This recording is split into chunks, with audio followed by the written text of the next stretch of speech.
Hello friends, हम लोग पढ़ने जा रहे हैं UP TGT PGT LT grade CSIR net JRF का 2022 का सब्जेक्ट बायोलॉजी, वो भी घटना चक्र के थ्रू। सबसे पहले हमने चैप्टर पढ़ा क्लासिफिकेशन, फिर वायरस, और अब बैक्टीरिया का सेट्स चल रहे हैं। सेट 15 हम पढ़ रहे हैं चैप्टर 1 का। जीवाणु बैक्टीरिया। क्वेश्चन 51, प्लेग एक मोनेरन से होता है। फर्स्ट ऑप्शन दिया गया है Pseudomonas, Xanthomonas, varicella virus, Pasteurella pestis. Plague is caused by a moneran. ठीक है, किस मोनेरा से हो रहा है? तो हमारा जो डी ऑप्शन है यहाँ पे ये राइट होगा, यानी कि पाश्चरोला पेस्टिस से होता है। ठीक है, इसके डिटेल पढ़ लेते हैं। प्लेग एक संक्रामक रोग है। ये यर्सीनिया पेस्टिस या पाश्चरेला पेस्टिस नामक जीवाणु द्वारा होता है, जो कि एक मोनेरियन है। ठीक है, मोनेरा के अंदर आ रहा है क्योंकि ये क्या है, एक बैक्टीरिया है, जीवाणु है। ठीक है, हम लोग ज़्यादातर जो क्वेश्चन सॉल्व करते हैं वो उसमें यर्सीनिया पेस्टिस ऑप्शन दिया हुआ होता है, लेकिन पाश्चरेला पेस्टिस नहीं होता है। ठीक है, तो आप ये ध्यान रखिएगा, ये पाश्चरेला पेस्टिस यहाँ पे दिया गया है और यही इसका आंसर है। तो प्लेग किस मोनेरियन के थ्रू होता है, यानी कि किस मोनेरा के अंदर कौन आएंगे, जीवाणु आएंगे। ठीक है, और माइकोप्लाज्मा आता है। तो जो जीवाणु है, बैक्टीरिया है, वो कौन सा है, पाश्चरेला पेस्टिस। ठीक है।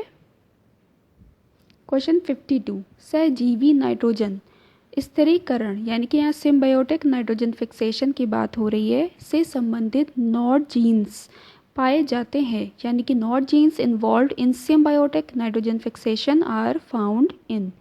फर्स्ट ऑप्शन है राइजोबियम में पाए जाते हैं, फिर है लेग्यूमिनस प्लांट में, फिर है एडमसिया। ठीक है, और डी है बोथ ए एंड बी। तो आपका डी ऑप्शन यहाँ पे राइट होता है, यानी कि राइजोबियम और लेग्यूमिनस प्लांट दोनों में नॉड जीन्स पाए जाते हैं।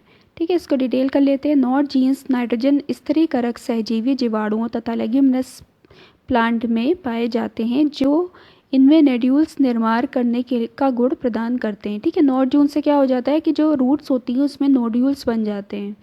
ठीक है, तो वो इसका ही नोड्यूल्स बनाने का गुण प्रदान करते हैं। राइजोबियम एक ऐसा ही जीवाणु है जो कि लेग्यूमिनस पौधों की जड़ों में सहजीवी रूप से वास करता है। बिल्कुल, लेग्यूमिनस प्लांट में राइजोबियम इस तरह का बैक्टीरिया है जो कि सिम्बायोटिक फॉर्म में वहाँ पर रहता है तथा नाइट्रोजन को फिक्स करता है। नॉड जीन्स के अतिरिक्त बैक्टीरिया में निफ जीन भी मिलता है। यहाँ पे यह एक और अदर इन्फॉर्मेशन दे रहे हैं कि नॉड जीन के अलावा, नॉड जीन के अतिरिक्त बैक्टीरिया में निफ जीन भी नाइट्रोजन स्थिरीकरण से संबंधित होता है। ठीक है, नॉड जीन तो है ही है संबंधित, इसके साथ निफ जीन भी संबंधित होता है, तो हमें ये याद रखना है। यानी कि हमें ये पता चला कि नॉड जीन्स हमें कहाँ मिलता है, राइजोबियम में और लेग्यूमिनस प्लांट में। अब जो राइजोबियम बैक्टीरिया है वो आपका लेग्यूमिनस प्लांट में ही, उसकी नोड्स में ही होता है। ठीक है, और नॉड जीन्स का काम है नोड्यूल्स का फॉर्मेशन करना। ठीक है, और इसके साथ साथ निफ जीन्स भी नाइट्रोजन फिक्सेशन के लिए रिस्पॉन्सिबल होता है। ठीक है, तो हमें ये मिल गया। क्वेश्चन 53, जिसमें कह रहे हैं केंद्रक झिल्ली एवं माइटोकॉन्ड्रिया विहीन कोशिका का उदाहरण है। मतलब ऐसा उदाहरण बताना है जिसमें ना तो माइटोकॉन्ड्रिया हो ना ही केंद्रक झिल्ली हो। केंद्रक झिल्ली से मतलब क्या हुआ, न्यूक्लियर मेम्ब्रेन ना हो और ना ही माइटोकॉन्ड्रिया हो। तो ऑप्शन पढ़ लेते हैं, bacterial cell, protozoan cell, sponge cell और स्पुम सेल। देखिए, जो मोनेरा है और प्रोटिस्टा हैं, मोनेरा में यही डिफरेंस आता है कि मोनेरन्स जो होते हैं उनमें प्रिमिटिव न्यूक्लियस होता है, यानी कि उनका न्यूक्लियस न्यूक्लियर मेम्ब्रेन से सराउंड नहीं होता, ना ही उसमें सेल ऑर्गेनल्स होते हैं, जैसे कि माइटोकॉन्ड्रिया है और भी एंडोप्लाज्मिक रेटिकुलम में, तो ये सब उसमें नहीं होता।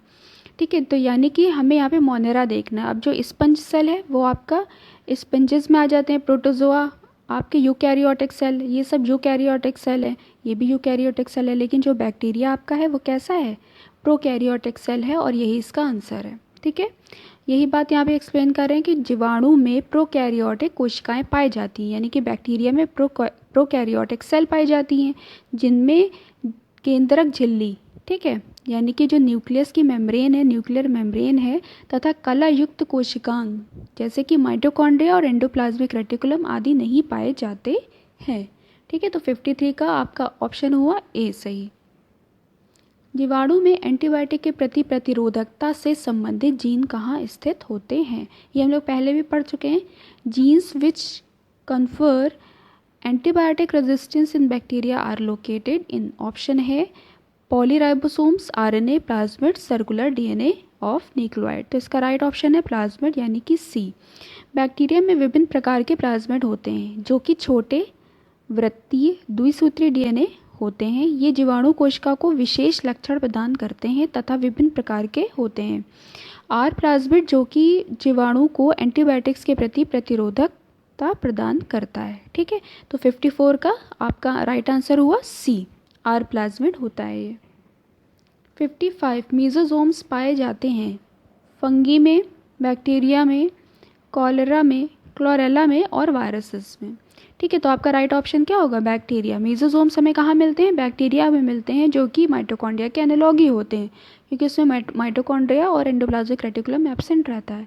बैक्टीरिया में कोशिका द्रव में प्लाज्मा मेम्ब्रेन के इन्वेजिनेशन से, ठीक है, उसके मुड़ने से, इस तरह से होता है जैसे ये है, तो उसके ऐसे मुड़ने से बनी तुड़ी मुड़ी रचनाएं उपस्थित होती हैं जिन्हें मीजोजोम्स कहते हैं या मध्यकाय कहलाती हैं। इनकी खोज 1960 में फिट्जजेम्स नामक वैज्ञानिक ने की थी। ये श्वसन, डीएनए रेप्लिकेशन तथा कोशिका भित्ति निर्माण में भाग लेता है, जबकि प्रोटीन संश्लेषण में ये भाग नहीं लेता है। ठीक है, ये माइटोकॉन्ड्रिया का एनालॉगी है कहा जाता है। तो ये रेस्पिरेशन में, डीएनए रेप्लिकेशन में, कोशिका भित्ति के निर्माण में भाग लेता है। इसके अलावा कुछ और इम्पॉर्टेंट फैक्ट्स हैं वो पढ़ लेते हैं। बाह्य रचना तथा कार्य में माइटोकॉन्ड्रिया के समान होने के कारण कुछ जीवाणुओं में इसे कॉन्ड्रियोट्स भी कहा जाता है। ठीक है, क्योंकि बिल्कुल माइटोकॉन्ड्रिया की तरह दिखता है इसलिए इसको कॉन्ड्रियोट्स भी कहा जाता है। जीवाणुओं में श्वसन की क्रिया मध्यकाय अर्थात मेसोजोम में होती है। हमने आपको पहले ही बताया था कि ये क्या होता है, माइटोकॉन्ड्रिया मीजोजोम जो होता है वो माइटोकॉन्ड्रिया के एनालॉगी होता है, तो इसीलिए इसमें रेस्पिरेशन जैसी चीज़ें होती हैं। ठीक है, और कुछ जीवाणुओं में इसकी समान रचना के कारण माइटोकॉन्ड्रिया की तरह या वर्ग के फंक्शन के कारण इसको कॉन्ड्रियोट्स भी कहा जाता है। ठीक है, 56 मीजोजोम संबंधित नहीं है। तो देखिए श्वसन से तो संबंधित होता ही होता है, हमने पढ़ा। ठीक है, फिर हम बात करें कोशिका भित्ति निर्माण में भी होता है, अभी हमने पढ़ा था। फिर पढ़ा था डीएनए प्रतिभवन में भी।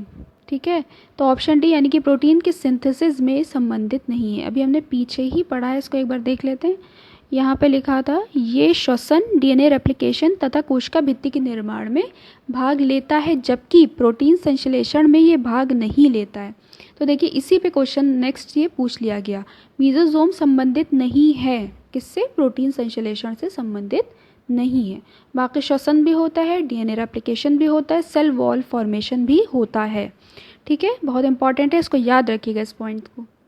57 क्वेश्चन, नाइट्रोजन को स्थिर करने में सक्षम एक स्वजीवी जीवाणु है, यह है, ठीक है, राइजोबियम, एजिटोबैक्टर, क्लॉस्ट्रिडियम, स्ट्रेप्टोकोकस। यहाँ पे बात की जा रही है फ्री लिविंग बैक्टीरिया जो कि नाइट्रोजन को फिक्स कर रहा है। ठीक है, राइजोबियम, एजिटोबैक्टर, क्लॉस्ट्रिडियम और स्ट्रेप्टोकोकस। तो इसमें आपका ऑप्शन जो है वो बी भी है और सी भी है। ठीक है, इसको ध्यान से देखते हैं, बी एंड सी इसके आंसर दिए गए, क्यों दिए गए ये देखते हैं। देखिए राइजोबियम जो होता है वो सिम्बायोटिक होता है, हम जानते हैं बात। ठीक है, तो इन्होंने यहाँ पे सिम्बायोटिक की बात नहीं की, इसलिए राइजोबियम तो यहाँ से निकल जाएगा। ठीक है, तो राइजोबियम सहजीवी नाइट्रोजन स्थिरीकरण जीवाणु है। एजिटोबैक्टर स्वजीवी है। ठीक है, एजिटोबैक्टर कैसा है आपका? स्वजीवी है और वायवी है। ठीक है, और साथ में नाइट्रोजन को फिक्स भी करता है, तीन चीज़ें। क्लॉस्ट्रिडियम जो है आपका वो स्वजीवी भी है, अवायवी भी है, नाइट्रोजन को फिक्स करता है। लेकिन क्वेश्चन में सिर्फ दो चीज़ें पूछी थी, एक तो फ्री लिविंग और नाइट्रोजन को फिक्स करना, तो ये दोनों चीज़ें हमें इन दोनों में मिल रही है। ठीक है, अगर ये तीसरा भी फैक्टर डाल देते वायवी या अवायवी तो हम एक टिक कर सकते थे, लेकिन इन्होंने यहाँ पे एरोबिक और एनाएरोबिक की बात नहीं की, इसलिए यहाँ पर दो आंसर बनते हैं, एजिटोबैक्टर और क्लॉस्ट्रिडियम। ठीक है, और राइजोबियम तो पता ही है कि हमारा सिम्बायोटिक होता है, इसलिए ये ऑप्शन में नहीं आएगा। ठीक है, तो ये आपकी बी और सी यानी कि एजिटोबैक्टर और क्लॉस्ट्रिडियम यहाँ पे दोनों ही आंसर सही हैं। ठीक है, 58 निम्न पौधों में से किसमें मूल ग्रंथिका राइजोबियम द्वारा नहीं बनाई जाती? ठीक है, in which of the following plants root nodules are not formed by Rhizobium? Option दिया है कैजिनस कैजान, फिर सेकेंड है सिसर एरिएटिनम, फिर है आपकी ग्लाइसिन मैक्स, फिर है आपकी कैजुअराइना ग्लॉका। ठीक है, तो इसका ऑप्शन क्या होगा? डी, कैजुअराइना ग्लॉका। कैजुअराइना ग्लॉका कुल कैजुराइनेसी में फ्रैंकिया जीवाणु के द्वारा मूल ग्रंथियों रूट नोड्यूल्स का निर्माण करता है, ठीक है, जो नाइट्रोजन फिक्सेशन का संपादन करती है। क्वेश्चन में क्या पूछा था कि in which of the following plant roots nodules are not formed by Rhizobium, ठीक है, राइजोबियम के द्वारा रूट नोड्यूल्स नहीं बनाए जाते हैं, किसमें, ठीक है, तो वो आपका हो गया कैजुराइना ग्लॉका, ठीक है, ये याद रखिएगा। फ्रैंकिया इसमें जीवाणु है, जीवाणु के द्वारा मूल ग्रंथियों का निर्माण होता है जो नाइट्रोजन को स्थिरीकरण संपादन करता है, ठीक है, याद रखिएगा। इम्पॉर्टेंट क्वेश्चन है ये आपका बहुत। क्वेश्चन 59, नील हरित शैवाल किस पौधे में नहीं पाई जाती है? Cycas, Pinus, Azolla, Anthoceros. तो देखिए, blue green algae is not present in the plant of the body, Cycas, Pinus, Azolla, Anthoceros, ठीक है। तो आपका इसमें ऑप्शन जो आएगा जिसमें ब्लू ग्रीन एल्गी नहीं प्रेजेंट होते हैं तो वो है बी, यानी कि पाइनस, ठीक है, ये याद रखना है हमें। अब इसका एक्सप्लेनेशन पढ़ लेते हैं। नील हरित शैवाल यानी कि साइनोबैक्टीरिया मोनेरा जगत यानी कि मोनेरा किंगडम में आते हैं आपके, जो कि क्या है, यूनिसेलुलर है और आदि केंद्रकीय जीव हैं। आपको पता है यूनिसेलुलर होते हैं, प्रिमिटिव न्यूक्लियस होता है। प्रश्नगत विकल्पों में साइकस के कोरेलॉइड जड़ में, एंथोसेरॉस में तथा एजोला में नीली हरी शैवाल पाई जाती है, ठीक है। साइकस में भी इसके रूट्स में ब्लू ग्रीन एल्गी मिलते हैं, एजोला में भी मिलते हैं और एंथोसेरॉस में भी मिलते हैं, लेकिन जो आपका पाइनस है इसमें नीली हरी शैवाल नहीं पाई जाती है, ठीक है। तो आपका ऑप्शन क्या हो गया, बी यहाँ पर राइट है। ध्यान रखना है, साइकस, एजोला, एंथोसेरॉस तीनों में ब्लू ग्रीन एल्गी मिलते हैं, लेकिन पाइनस में ब्लू ग्रीन एल्गी नहीं मिलते हैं, ठीक है, ब्लू ग्रीन एल्गी या साइनोबैक्टीरिया। क्वेश्चन 60, निम्नलिखित में से कौन सा नाइट्रोजन का यौगिकीकरण नहीं करता? माइकोराइजा, फ्रैंकिया, राइजोबिया, साइनोबैक्टीरिया, ठीक है। Which of the following does not fix nitrogen? Bacteria, अब अगर हम बात करें तो माइक्रोराइजा एक तरह का रिलेशनशिप होता है, ठीक है, अभी इसकी बाद में बात करेंगे। फ्रैंकिया एक क्या है, बैक्टीरिया है। राइजोबिया क्या है, ये भी एक बैक्टीरिया है। साइनोबैक्टीरिया आपके ब्लू ग्रीन एल्गी होते ही होते हैं, ठीक है। तो यानी कि ये तीन जो हैं, यानी कि बी, सी एंड डी, ये तो आपके नाइट्रोजन को फिक्स करते हैं। फ्रैंकिया भी करता है, राइजोबिया भी करता है और साइनोबैक्टीरिया यानी कि ब्लू ग्रीन एल्गी भी करते हैं। तो ऑप्शन एक ही बचता है, माइक्रोराइजा, यही हमारा राइट होता है कि यही है जो नाइट्रोजन को फिक्स नहीं करता। माइक्रोराइजा किसी कवक, अब माइक्रोराइजा होता क्या है, इसको अच्छे से पढ़ लिए। कवक मतलब फंगी और जो उच्च कुल के पौधे होती हैं उनके जड़ों के मध्य में परस्पर ये एक तरह का रिलेशन है, सिम्बायोटिक रिलेशन है। इस प्रकार के सहजीवी संबंध में कवक यानी कि फंगी पौधों को जल, ठीक है, प्लांट्स को क्या देते हैं, ये जल देते हैं, वाटर देते हैं और मिनरल्स देते हैं, जबकि पौधे प्रकाश संश्लेषण यानी कि फोटोसिंथेसिस की क्रिया के द्वारा उत्पन्न भोज्य पदार्थ कार्बनिक अणु से कवक को पोषण देते हैं, ठीक है। ये फोटोसिंथेसिस प्लांट्स करके उनको न्यूट्रिशन देते हैं और ये इसके बदले में बड़े बड़े लंबे लंबे ट्रीज को क्या देते हैं, वाटर एंड न्यूट्रिएंट्स देते हैं। तो माइक्रोराइजा क्या है, एक तरह का सिम्बायोटिक रिलेशनशिप होता है दोनों के बीच में। माइक्रोराइजा नाइट्रोजन का यौगिकीकरण नहीं करता, जबकि फ्रैंकिया बैक्टीरिया है, राइजोबिया बैक्टीरिया एवं साइनोबैक्टीरिया यानी कि ब्लू ग्रीन एल्गी वायुमंडल नाइट्रोजन को स्थिर करते हैं, ठीक है। तो हमें समझ में आ गया कि ये तीन कर रहे हैं और एक ये माइक्रोराइजा, क्योंकि एक सिम्बायोटिक रिलेशनशिप है इसलिए ये नाइट्रोजन को फिक्स नहीं कर रहा है। तो क्वेश्चन 60 आपके यहीं पे कंप्लीट हो जाते हैं 10 क्वेश्चन। नेक्स्ट सेट में नेक्स्ट क्वेश्चन के साथ हम लोग मिलते हैं। Thank you so much.